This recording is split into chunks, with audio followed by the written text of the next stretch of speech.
maioria de vocês são conhecedores que temos uma filhinha de 11 anos, Esther, uma garota muito linda, um coração de Deus.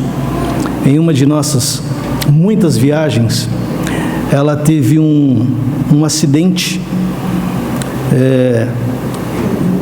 numa piscina que gerou um trauma emocional, e que quando retornamos de viagem, ela desenvolveu uma doença que é conhecida como crise de ausência. E durante o processo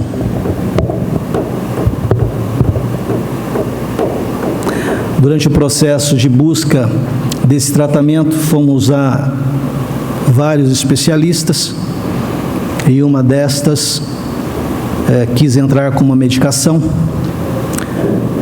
contra a nossa vontade, porque a gente entendia que haviam outras possibilidades, mas seguindo orientações e não fazendo loucuras, entramos com a medicação. Ela tinha 4 anos de idade.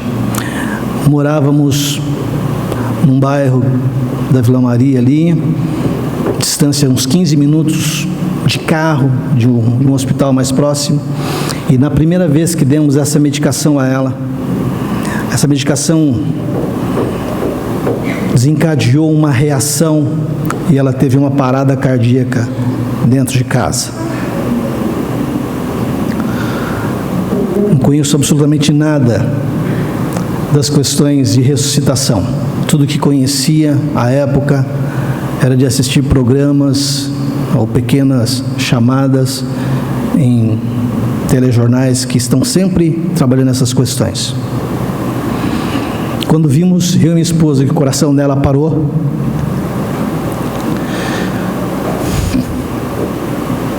eu falei: agora dependemos do impossível de Deus. E eu disse à minha esposa: ore, e eu vou fazer as massagens, eu vou fazer respiração, e eu vou lutar aqui, e você ore. E intensamente comecei a fazer massagem cardíaca e respiração, boca a boca, etc. E depois de uns 6 minutos mais ou menos naquela luta, sem pulsação, sem nada, eu falei: chama o elevador e vamos continuar. E eu ouvi um plact, um sinal da pulsação dela. E eu falei: continue orando, que nós vamos para o hospital. Você vai dirigindo e eu vou massageando. Chegamos até o hospital, ela ainda desacordada, pulsação extremamente baixa. E conseguimos correr para a UTI, adentrei a UTI com ela, junto com a equipe, acompanhei todo aquele processo de ressuscitação. E um dos médicos ficou ao meu lado, e aquela correria toda. Ele falou: o que aconteceu? Eu falei: sim, a gente teve que dar uma medicação assim, aconteceu isso e tal. Ele me abraçou e falou assim: olha, você acredita em milagres? Eu falei: eu acredito. Ele falou: tem que acontecer um milagre aqui. Minha filha ficou 3 dias na UTI. Está aí. É uma menina plenamente saudável, uma menina que não tem sequela de absolutamente nada. E eu digo para você: não há limites para as ações de Deus. Não se desespere. Não interessa que quadro você esteja vivendo. Se Deus está no controle da sua vida, você vai fazer a sua parte e deixa que o resto Ele faz. Claro que a gente vai chorar, a gente às vezes entra naquelas crises, mas, queridos, não há impossíveis para Deus. Está aí a prova viva. Do ponto de vista normal, ela deveria estar morta. Mas eu costumo dizer o seguinte, que quando o diabo chega e tenta colocar um ponto final na sua história, Jesus entra e ele, onde colocou um ponto, ele faz assim, ó, plum, ele puxa, faz uma vírgula e continua contando a história. Quem vai colocar o fim na sua história não são as fatalidades, não são as desgraças e muito menos o diabo. O único que tem capacidade para colocar fim na tua história é Jesus. Amém? Então, espero que isso tenha ajudado na tua fé, né? No teu crer contra situações que às vezes geram em nós dúvidas. Será que Deus está me ouvindo? Tão certo quanto o ar que você respira. Amém? Glória a Deus. Abra a tua Bíblia lá no Evangelho de São João, capítulo 4. Vamos ver o que a gente consegue contribuir nessa manhã para o nosso crescimento. Quem tem uma Bíblia, abra no Evangelho de João, capítulo 4. Quem não tem, sente ao lado de um crente. Brincadeira, queridos. A gente que é pregador, a gente aprende um monte de brincadeiras, não é? Mas só para descontrair. Quando jovem, líder de jovens, já tem alguns anos, alguns de vocês não sabem, mas eu fui líder de jovem do Sidão. Vocês conhecem o Sidão? Do Sidney, do Maurício que hoje é pastor, fui líder dele quando jovem. Então a gente tem uma historinha muito legal. Então, com a mocidade a gente brincava nos momentos de falar assim: crente que guarda a Bíblia na gaveta vai para o inferno bater papo com o capeta. Mas é só brincadeira, gente. Isso é só quebra-gelo, tá? A maioria de nós aqui temos, equipamentos, eletrônicos que nós podemos trazer tudo, a Bíblia e uma série de coisas, Mas a leitura é fundamental. Vamos lá? Vamos acompanhar? 4:1, a mulher samaritana. Quando, pois, o Senhor veio a saber que os fariseus tinham ouvido dizer que ele, Jesus, fazia e batizava mais discípulos do que João, se bem que Jesus mesmo não batizava, e sim os seus discípulos, deixou a Judéia, retirando-se outra vez para a Galiléia. E era-lhe necessário atravessar a província de Samaria. Chegou, pois, a uma cidade samaritana chamada Sicar, perto das terras de Jacó, perto das terras que Jacó dera a seu filho José. Estava ali a fonte de Jacó. Cansado da viagem, assentara-se Jesus junto à fonte por volta da hora sexta. Nisto, veio uma mulher samaritana tirar água. Disse-lhe Jesus: dá-me de beber. Pois seus discípulos tinham ido à cidade para comprar alimentos. Então lhe disse a mulher samaritana: como sendo tu judeu, pedes de beber a mim, que sou mulher samaritana? Porque os judeus não se dão com os samaritanos. Replicou-lhe Jesus: se conheceras o dom de Deus, e quem é o que te pede, dá-me de beber, tu lhe pedirias, e ele lhe daria água viva. Respondeu-lhe ela: Senhor, tu não tens com o que tirar, e o poço é fundo. Onde, pois, tens a água viva? És tu, porventura, maior do que Jacó, o nosso pai, que nos deu o poço, do qual ele mesmo bebeu, bem assim seus filhos e seu gado? Afirmou-lhe Jesus: quem beber desta água, tornará a ter sede. Aquele, porém, que beber da água que eu lhe der, nunca mais terá sede. Pelo contrário, a água que eu lhe der, será nele uma fonte a jorrar para a vida eterna. Disse-lhe a mulher: Senhor, dá-me dessa água, para que eu não mais tenha sede, e nem precise vir aqui buscá-la. Disse-lhe Jesus: vai, chama teu marido e vem cá. Ao que lhe respondeu a mulher: não tenho marido. Replicou-lhe Jesus: bem dissestes, não tenho marido, porque 5 maridos já tiveste, e este que agora tens não é teu marido, e disseste isso com verdade. O Senhor disse-lhe: mulher, Senhor, disse-lhe a mulher: vejo que és profeta. Nossos pais adoraram neste monte, e vós, entretanto, dizeis que é em Jerusalém o lugar onde se deve adorar. E disse-lhe Jesus à mulher: podes crer-me que a hora vem, e agora é quando... Podes crer-me que a hora vem, quando nem neste monte, nem em Jerusalém adorareis ao Pai. Vós adorais o que não conheceis, nós adoramos o que conhecemos, porque a salvação vem dos judeus. Mas vem a hora, e já chegou, em que os verdadeiros adoradores adorarão ao Pai em espírito e em verdade, porque são estes que o Pai procura para seus adoradores. Deus é espírito, e importa que os seus adoradores o adorem em espírito e em verdade. Eu sei, respondeu a mulher, que há de vir um Messias chamado Cristo. Quando ele vier, nos anunciará todas as coisas. Disse-lhe Jesus: eu sou, eu que falo contigo. Neste ponto, chegaram seus discípulos e se admiraram que estivesse falando com uma mulher. Todavia, nenhum lhe disse: que perguntas? Ou por que falas com ela? Quanto à mulher, deixou o seu cântaro, foi à cidade e disse àqueles homens: vinde comigo e vede um homem que me tem dito tudo quanto tenho feito. Será este porventura o Cristo? Saíram, pois, da cidade e vieram ter com ele. É uma história bem conhecida. Eu não sei se conseguiram Samaria, se conseguiram projetar. Tem um mapinha bem simples da região de Samaria. Samaria é uma região importantíssima no Velho Testamento e no Novo Testamento. E eu queria que nós olhássemos para essa região um pouquinho, para esse lugar, que é muito comentado nos dias de hoje, nas reportagens, porque é uma região de conflito, vira e mexe, tem foguetes explodindo lá, pessoas morrendo, atentados, etc. É uma maravilhosa, de contrastes, de grandes montanhas, de grandes desertos. É uma região que, se você for hoje lá, parte daquilo que era um grande deserto no passado, hoje tornou-se uma área agricultável riquíssima, porque os judeus conseguiram revolucionar aquele lugar. Então Samaria sempre foi e continua sendo um lugar de grandes acontecimentos.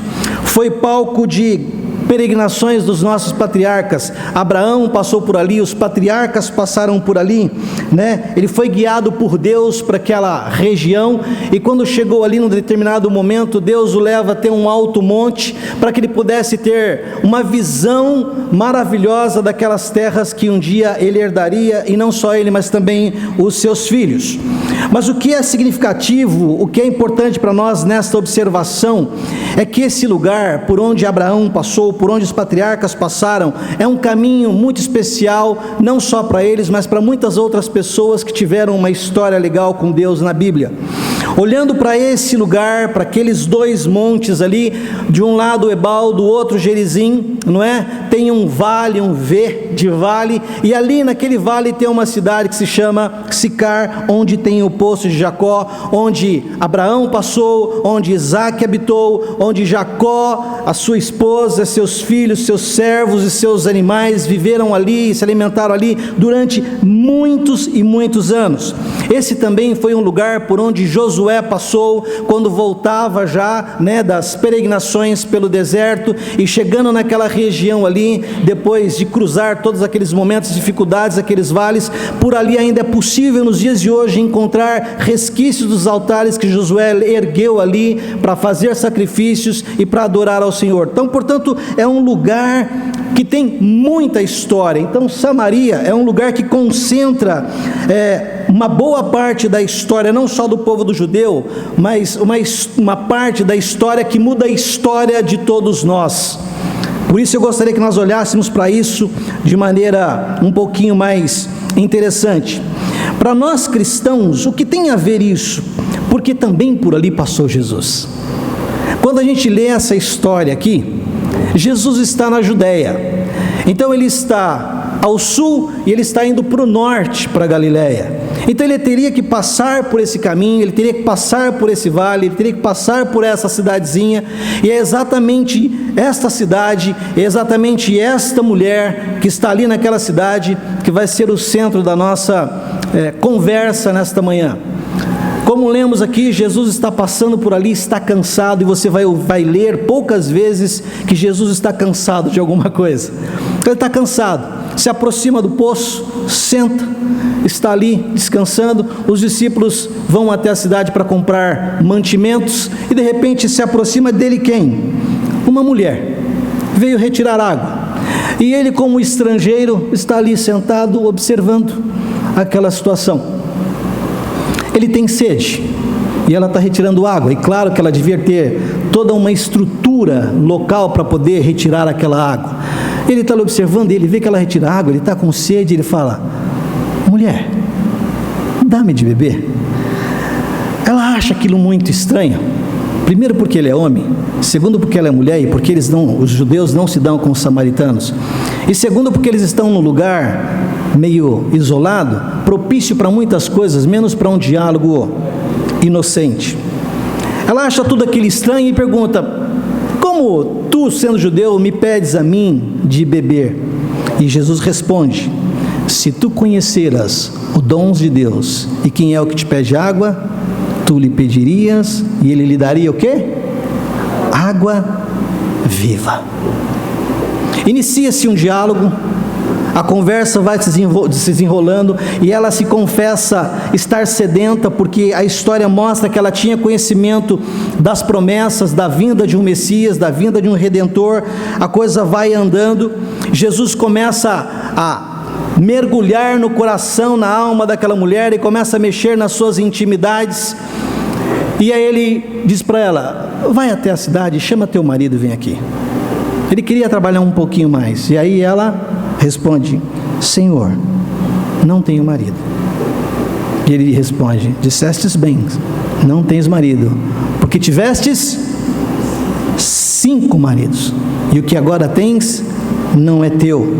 A conversa agora desce para um patamar, ou sobe para um patamar mais elevado, porque ela começa a prestar atenção nas explicações de Jesus e fala: Senhor, vejo que és profeta.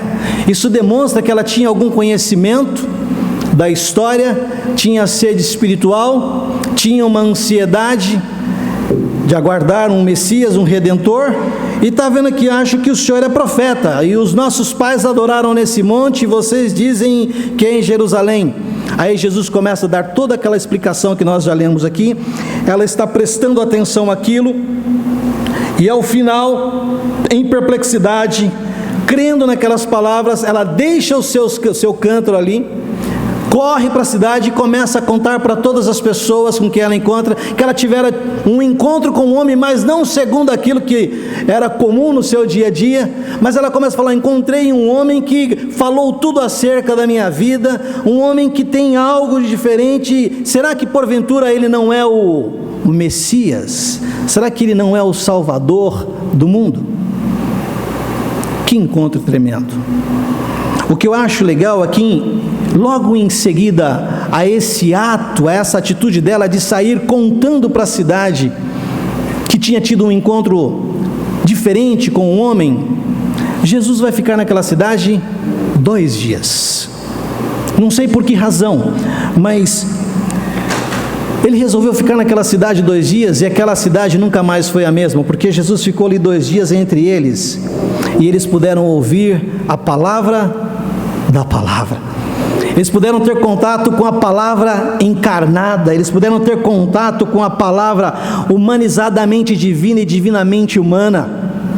Em 2 dias eles puderam ter contato com uma palavra limpa, pura, penetrante, uma palavra que penetra a divisão da alma e do espírito e é apta para discernir as intenções do coração. São 2 dias que eles estão se alimentando de algo doce, de algo que está mexendo com os seus valores.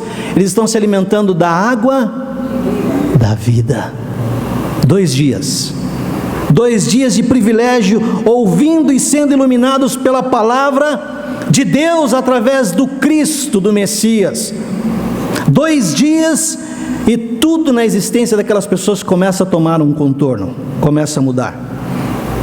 2 dias e eles já afirmam, como está aqui: já agora não é pelo que nos dissestes, mas porque nós ouvimos e sabemos. 2 dias, isso simplesmente começa a mostrar que eles saíram de uma situação de pessoas impressionadas ou pessoas impactadas por uma emoção para pessoas absolutamente conscientes na fé.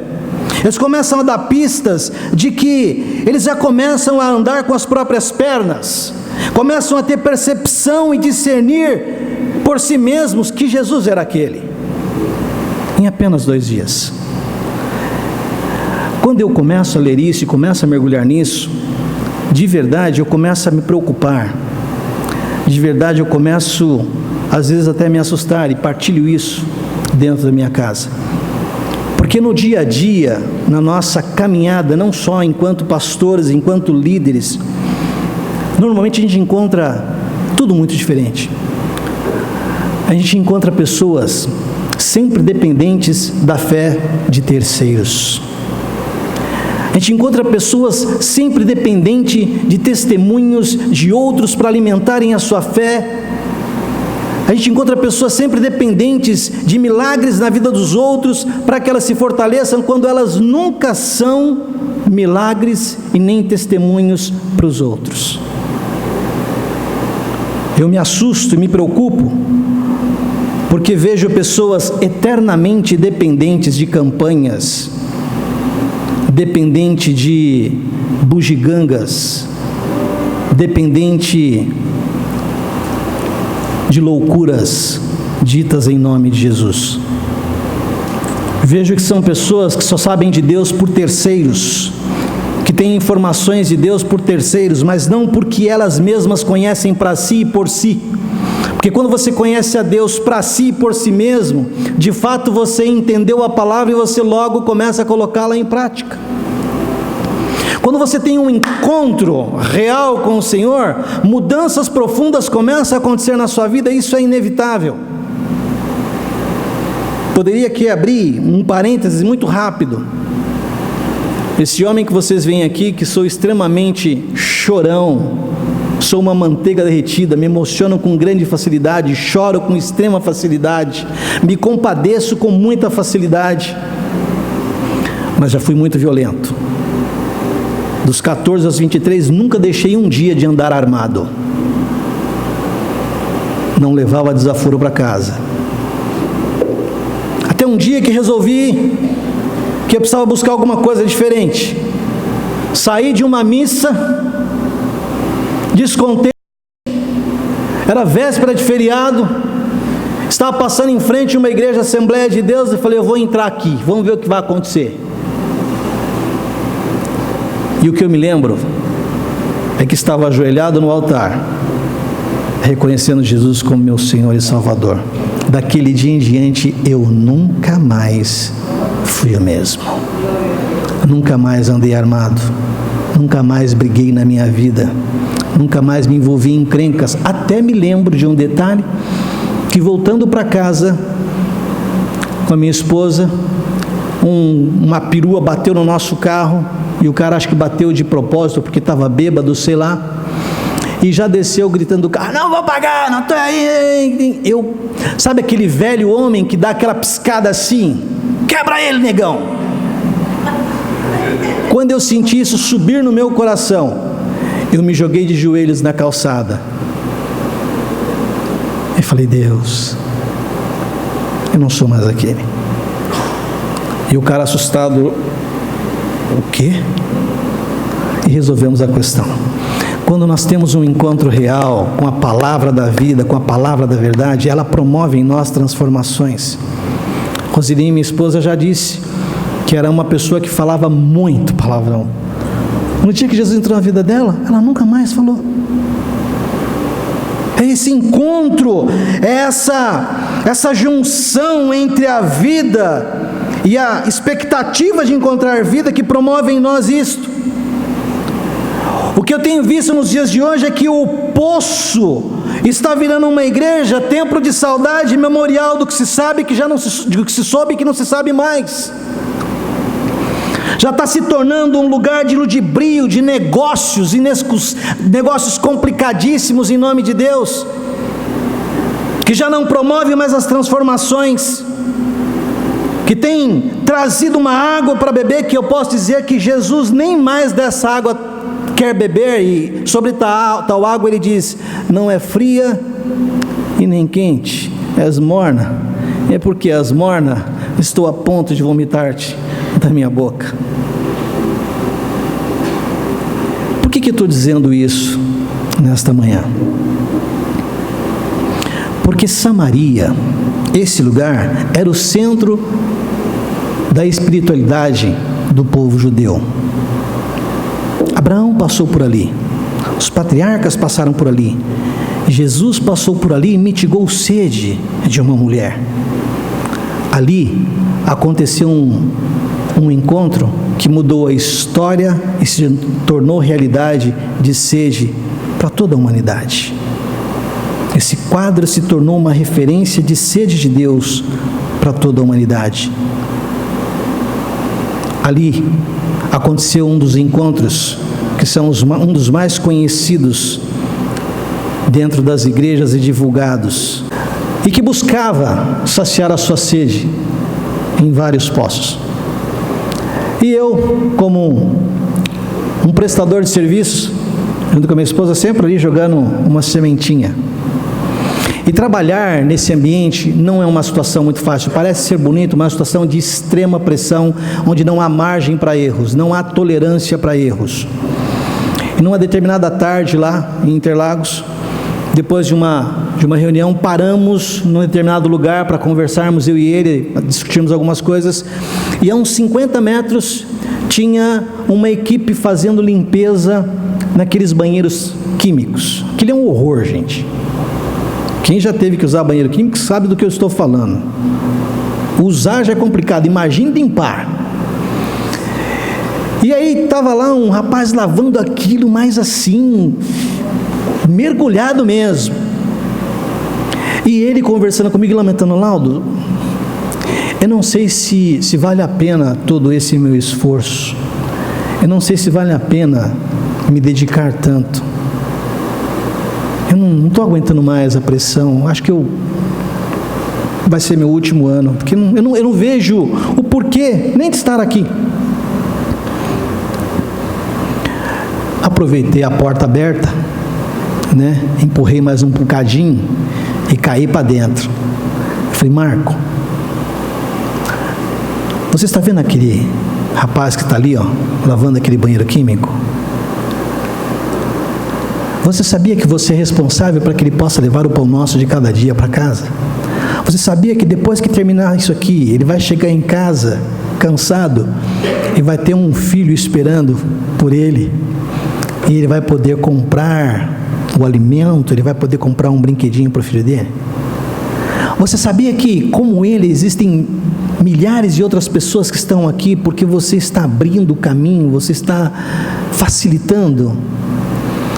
E fui entrando e comecei a anunciar para ele a importância de estarmos nesses lugares para ajudarmos a outros. Graças a Deus ele entendeu, chorou bastante ali, e nos despedimos e fomos para casa. Eu morava longe do autódromo. Quando chego em casa, o telefone toca. Quem era? Não era ele, era a mulher. Laudo, o que você fez com meu marido? Ele está aqui em prantos. O que você fez? Ele falou que você conversou com ele, que anunciou para ele umas coisas novas, valores novos, critérios novos. O que você falou para ele? Que ele está aqui em transe. Não falei nada. Eu só falei que quando você faz por amor, movido pelo divino amor, você promove transformações e você abençoa a vida de pessoas que você nem imagina. E é isso que ele está vivendo. Por conta disso, eu e minha esposa tivemos o privilégio de pregar o evangelho para a família inteira deste homem, ao ponto de um dia, quando ele descobriu que estava com câncer, estava no Einstein, descobriu numa quarta, teria que ser operado na quinta, era um caso grave, e ele falou assim: olha, eu vou me submeter à cirurgia, mas com um único detalhe: se o Laudo e a Roseni não vierem aqui orar comigo, eu não vou para a mesa de cirurgia. E nós estávamos fora de São Paulo e conseguiram nos localizar, e a gente veio correndo, claro, como não? Chegamos no Einstein, né, já tudo preparado, gente esperando, né, para nos recepcionar, para levar aquela correria toda que vocês sabem muito bem, quando tem gente, né, influente na sociedade nesses lugares, né, tudo fica muito, né, mais fácil, né? Então você chega, já tem gente, abre a porta do seu carro e tal, doutor, babababá. E aí eu cresci, né? Aí eu falei: agora eu sou gente, né? Eu falei: por quê? Eu falei: é Jesus que está me trazendo, então agora eu vou para cima, eu vou para a galera. Eu e a minha nega fomos até o quarto. Quando chegamos no quarto, a família inteira reunida naquele quarto, ele na cama. Entramos, cumprimentamos, aí a lágrima caiu. Aí ele falou assim: olha, estou com um problema grave, eu tenho que me submeter à cirurgia, mas eu só vou se vocês orarem comigo. Delícia! Eu falei: Marco, fique em paz, você vai passar pelo procedimento com tranquilidade, não se preocupe, mas antes disso, todos vocês, por favor, fechem os olhos. Falei para o quarto: fechem os olhos, põe a mão no coração, e todos nós vamos orar. Eu quero abençoar primeiro a vida de todos vocês, que vocês estão com medo. Ele não, vocês estão com medo. E vocês precisam perder o medo. E esse medo só se perde pedindo para que Jesus entre nas suas vidas e mude a história da vida de vocês. E ali oramos com todos, abençoamos a vida de todos. E ele foi para a cirurgia, passou tranquilo. E daquele dia em diante, a gente teve então portas abertas para poder pregar o Evangelho num nível social que nós jamais imaginávamos que pudéssemos um dia poder fazê-lo. Sabe o que aconteceu? O encontro de alguém com sede e de alguém que tinha água para poder oferecer. Sabe o que aconteceu? Alguém com uma expectativa, com uma ansiedade, querendo encontrar alguma coisa, num momento de desespero, encontrou aquilo que ele precisava, e quando ele encontrou, ele se abeberou de fato e de verdade. Ao ponto de, no site da organização, tem lá um vídeo dele, de testemunha dele. Esse rapaz, esse senhor, ele era líder de um grupo de Nova Era aqui em São Paulo, em que ele ministrava para mais de 3.000 pessoas constantemente. Ouviu das boas novas e experimentou beber da água viva. Alguns ouvem, outros não. É isso que eu estou dizendo, que esta sede, ela só pode ser saciada em Deus, e não em coisas materiais, não numa outra pessoa. Eu amo a minha esposa me ama, mas antes dela eu amo a Deus. Eu amo a minha esposa, amo a minha filha, mas antes das duas eu amo a Deus. Eu conheço pessoas que amam mais os filhos do que a Deus. Eu conheço pessoas que só conseguem estar bem quando a sua situação financeira está bem, mas quando está bem, não se lembra de Deus. Fui atender um caso no Rio de Janeiro, eu e minha esposa, emergência, porque nós também temos alguns filhos na fé no Rio de Janeiro. Um casal em depressão, que o que eles tinham de carro na garagem, talvez se eu viver umas 10 vidas eu não vou ter, juntando tudo. Mas a vida não tinha sentido, a vida não tinha valor, porque a sede que eles tinham era a sede de Deus. E interessante, um homem multimilionário que é incapaz de colocar um pingo no i. Essa sede, ela só pode ser saciada em Deus, em nenhum outro lugar. Você tem sede de Deus? Você tem sede dessa água viva? Aonde você tem ido buscar água para saciar a sua sede? O que você tem feito para saciar essa sede? Você está em desespero? Eu quero te dizer, não há necessidade para isso. Não há necessidades para pânico. Conversava ontem com o Reinaldo, e a gente conversava sobre voos, e ele tem medo de voar, né, Reinaldo? E eu estava contando para ele da minha última aventura. Estávamos no Uruguai, minha esposa, minha filha, a gente estava indo descansar alguns dias, estava sem teto. É algo que o nosso amigo piloto lá no fundo conhece muito bem, né, e ele dá risada disso também. Estamos chegando, aquela turbulência toda e tal, de repente aparece a pista. Quando aparece a pista, o avião está de lado para a pista. Aí é aquela coisa que todo mundo conhece, né? Dá motor para subir, é gente que grita, é gente que chora, é gente que se desespera. Queridos, ou você confia que Deus está cuidando da sua vida, ou você não confia. Eu até falei para o Reinaldo, eu não tenho medo, porque quando eu estou com a minha família, eu estou absolutamente tranquilo. Se cair, já estamos todos, vamos embora. Já estamos nos ares. Se não cair, a gente vai desfrutar. E a gente vai poder contar como estamos contando aqui hoje para vocês.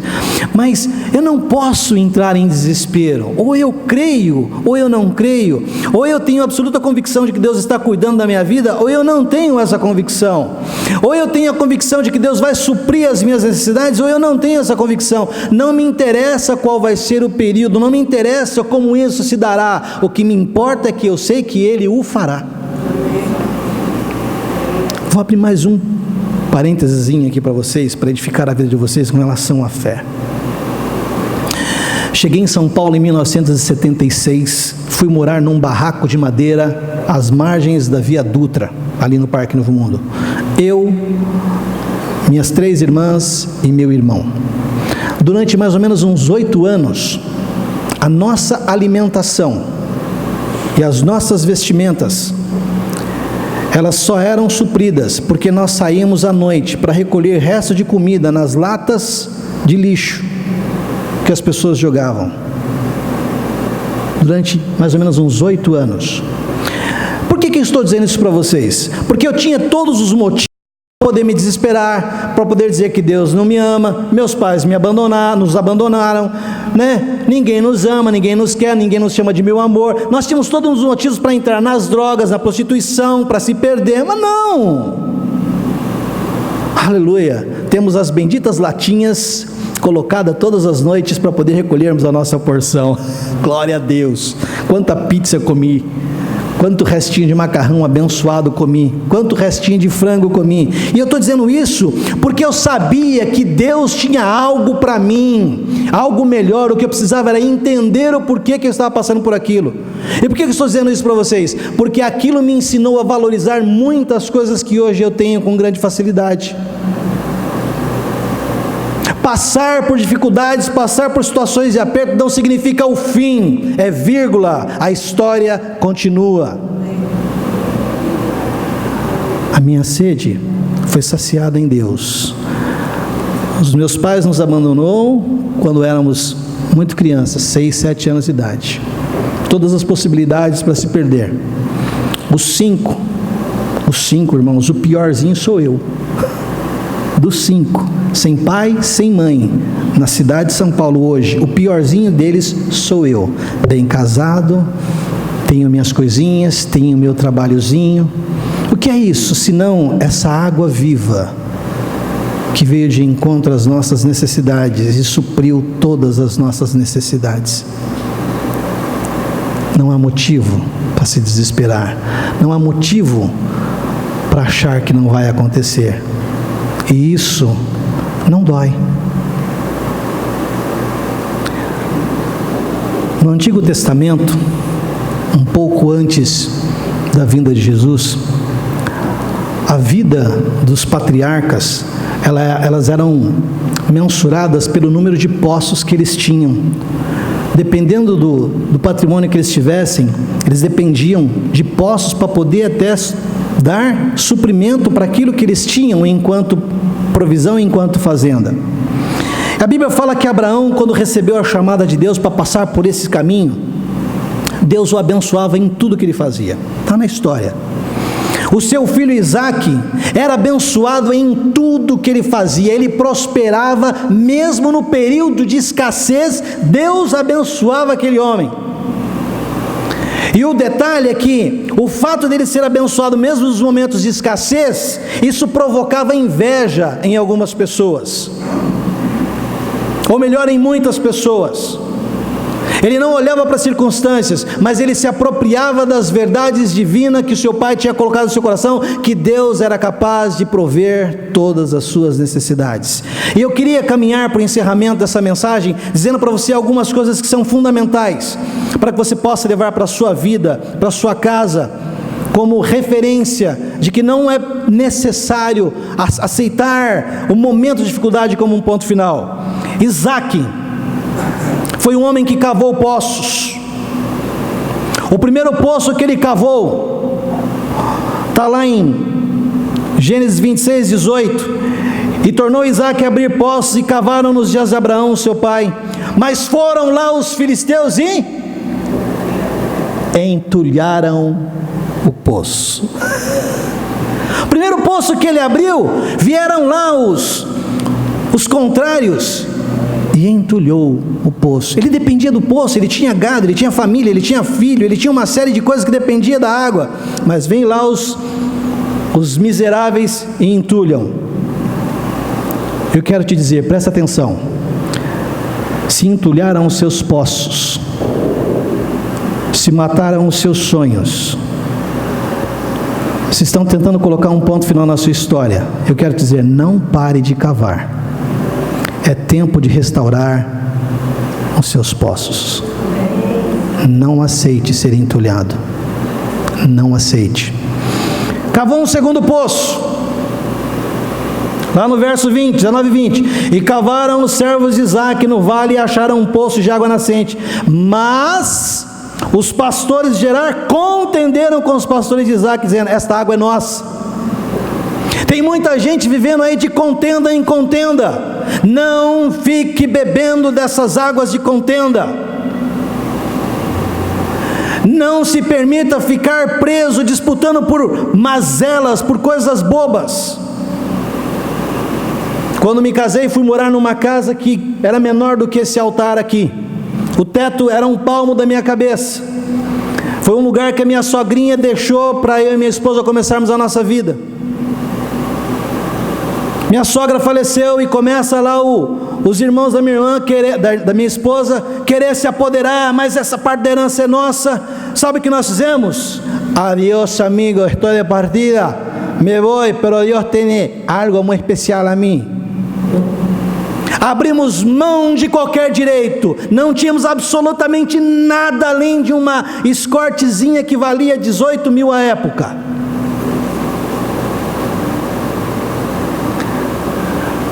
Hoje, ela pode morar no apartamento que ela escolheu, que tem 160 metros quadrados de área útil, tem 5 banheiros, tem 3 carros na garagem.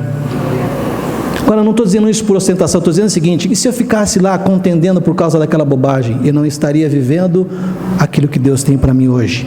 Pare de viver em contenda com mazelas. Deus tem mais para você. Cavou um terceiro poço. Verso 21, então cavaram outro poço e também por causa deste contenderam, por isso recebeu o nome de Sitna. Procure cavar poços de amizade, meu querido, não fique perdendo tempo. Tem uma música, se tentarem, né? Matar os teus sonhos, não perca tempo com isso.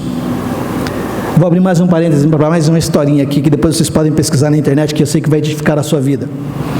Na época da grande segregação norte-americana, volta dos anos 60, 70, um negro, com todas as suas dificuldades, conseguiu comprar ali na região do Mississippi um pedacinho de terra, e por aquela visão sobrenatural ele resolveu montar um campo de golfe. E aquilo começou a dar movimento, começou a entrar um dinheirinho, mas como era um período de perseguição, lá veio a Ku Klux Klan e pau no negão, quebra o negão na madeira, ameaçam matá-lo e expulsam da região. Ele sai de lá todo quebrado e vai para um outro estado, trabalha que nem um maluco, consegue comprar mais um pedacinho de terra, monta outro campo de golfe. Não demora muito, lá vem os caras, mete madeira no negão, quebra o negão, expulsa o negão com a família das terras. E isso aconteceu por 4 vezes.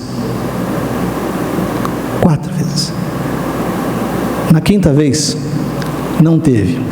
E hoje, se você pesquisar na internet, o melhor e maior campo de golfe dos Estados Unidos é dele.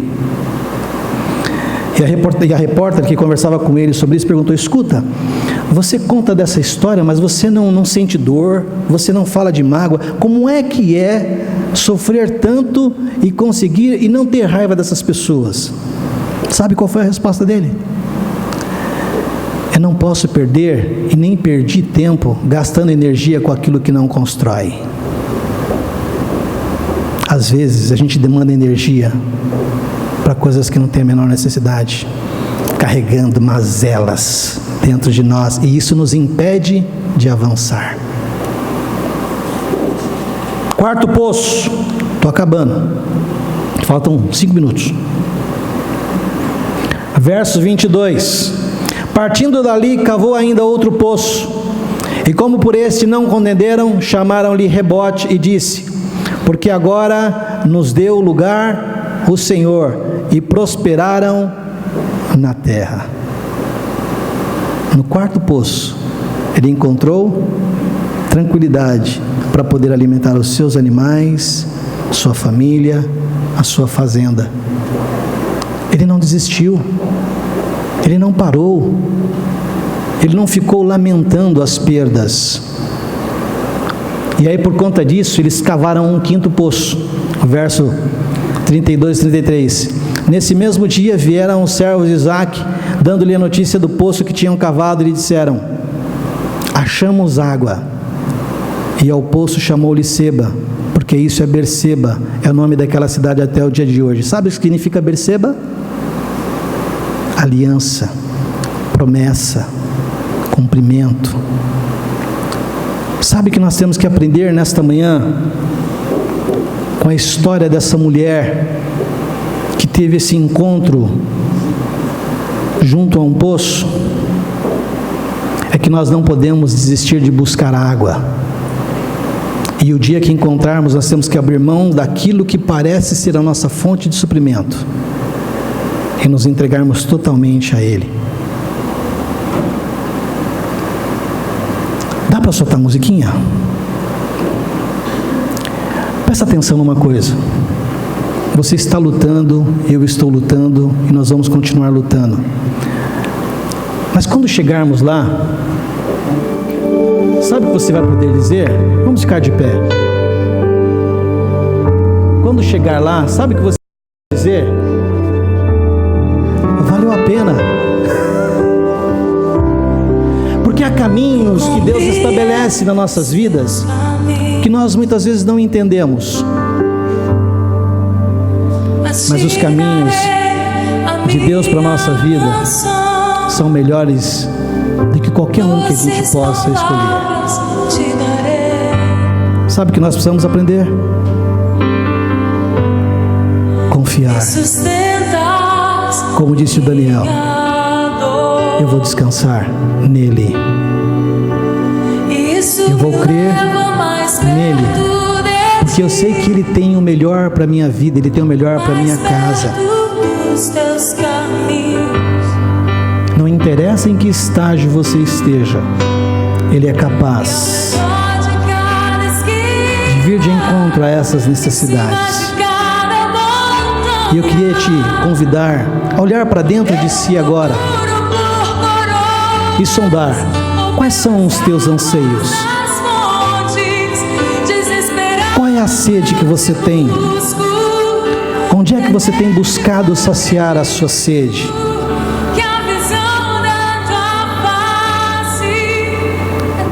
Só Jesus pode fazer isso. Pode deixar. Eu já passei por muitas dificuldades, queridos. Em 84, dando uma volta de carro com o filho de um patrão meu, a polícia veio atrás de nós, uma abordagem violenta, deram 26 tiros no carro. Eu estava lá dentro, naquele espaço, e só vendo passar aquelas coisas. E eu falava: Deus, eu sei que o Senhor tem uma marca sobre a minha vida, e que o diabo ele não vai tirar e nem pagar. Eu não tive nenhum arranhão. Por que eu estou dizendo isso? Porque o diabo já tentou colocar fim na minha vida diversas vezes. Mas existe uma marca sobre a minha vida. E é exatamente por isso que eu digo que eu não tenho a menor dúvida de quem Deus é e do que Ele é capaz de fazer por mim. E se Ele faz por mim, Ele pode fazer por você. Amém? Eu queria orar com vocês. Mas eu queria orar especificamente com você que tem sede, que acha que não tem mais solução, que está como aquela mulher, com expectativa de encontrar alguma coisa, mas até agora nada. Eu quero orar com você. Você não precisa vir aqui na frente. Eu queria que você levantasse uma das suas mãos. Eu quero orar com você, porque Jesus é capaz de vir de encontro a você nesta manhã e promover um milagre, para que você possa deixar esses elementos que parecem ser a sua fonte de suprimento e te aparelhar de uma nova maneira, para que você possa viver de fato a vida que Ele quer que você viva. Tem alguém ao teu lado com a mão levantada? Se você pode, encoste nessa pessoa, abrace essa pessoa. Aleluia. vai valer a pena. Você vai poder contar histórias maravilhosas daqui a algum tempo. Pai,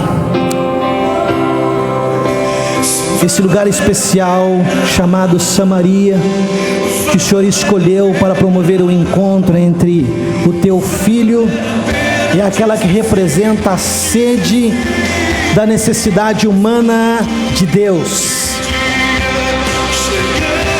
Senhor, nós estamos nesta manhã, nesse lugar, crendo que aqui também é especial como aquele, que o Senhor está aqui e que o Senhor é capaz de vir de encontro a essa nossa seca interna, de encontro a essa nossa necessidade de termos as nossas fraquezas fortalecidas e de termos essa nossa sede saciada. Há pessoas nesse lugar que estão em desespero e que acham que não tem mais por onde ir e como ir. E é exatamente aí que o Senhor pode operar, e é exatamente aí que o Senhor pode fazer. O Senhor pode abrir caminhos por onde não há.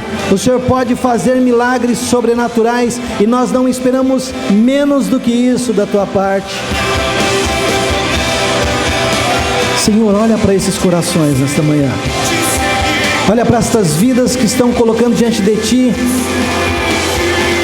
os seus corações, com a expectativa não só de um suprimento, mas primeiro de um encontro com a vida, para que eles possam dizer aos seus e a muitos outros: valeu a pena, valeu a pena, porque Ele é fiel, Ele é poderoso para fazer infinitamente muito mais, além de tudo aquilo que nós pedimos, pensamos ou imaginamos, porque Ele é Deus, Ele é Jeová Nissi, Ele é o Senhor de toda provisão, e por isso nós Te louvamos e nós Te agradecemos. Amém. Aleluia. Você vai poder dizer: valeu a pena. É uma questão de tempo, não duvide disso. Amém? Deus é fiel em todo o tempo, Ele não muda. Amém?